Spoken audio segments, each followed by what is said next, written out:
রাত্রির আলোতে ঝলমল করছে ব্যস্ত শহর ফেওল, কিন্তু সেই আলোর মধ্যে যেন নেমে এসেছে হতাশা আর বিষণ্ণতা। বছর কোড়ের অ্যানা সারাদিনের অক্লান্ত পরিশ্রমের পরে দাঁড়িয়ে আছে একটি ব্রিজের ধারে। রাতের শহরের আলো ঝলমলে প্রতিচ্ছবি ফুটে উঠেছে হান নদীর বুকে। সেই জলের দিকে তাকাতেই অ্যানার মনটা যেন হতাশা, দুঃখ আর ক্ষোভে ভরে উঠল। এই শহরের কোণে এক ছোট্ট ঘরে তার অসুস্থ মায়ের সাথে ভাড়া থাকে অ্যানা। ছোটবেলায় বাবার মৃত্যুর পর অ্যানাকে তার মা নিয়ে আসে এই শহরে। ছোটবেলা থেকেই অনেক পার্ট টাইম জব করে সংসারের সমস্ত খরচ নিজেই চালায় অ্যানা। এত কষ্টের মধ্যেও একটু একটু করে টাকা জমিয়েছিল সে কলেজে ভর্তি হবে বলে।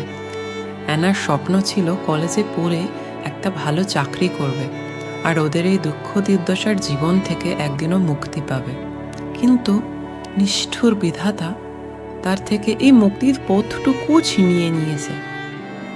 আজ সে তার রক্ত জল করে তিলে তিলে জমানো টাকা পুরোটাই হারিয়ে ফেলেছে শুধুমাত্র তার মায়ের দোষে।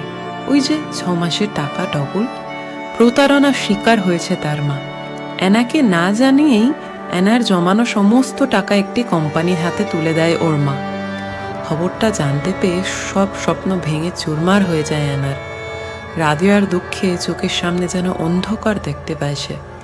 ব্রিজের রেলিংয়ে উঠে সে আরো বেশি করে ঝুঁকে পড়ে নদীর উপর। তার ইচ্ছে করে নদীতে এখনই ঝাঁপ দিয়েছে তার এই দুঃখের জীবনটাকে শেষ করে দেবে। এমন সময় অ্যানার ফোনটা বেজে ওঠে আর ফোনের ওপার থেকে ভেসে আসে ওর মায়ের গলা।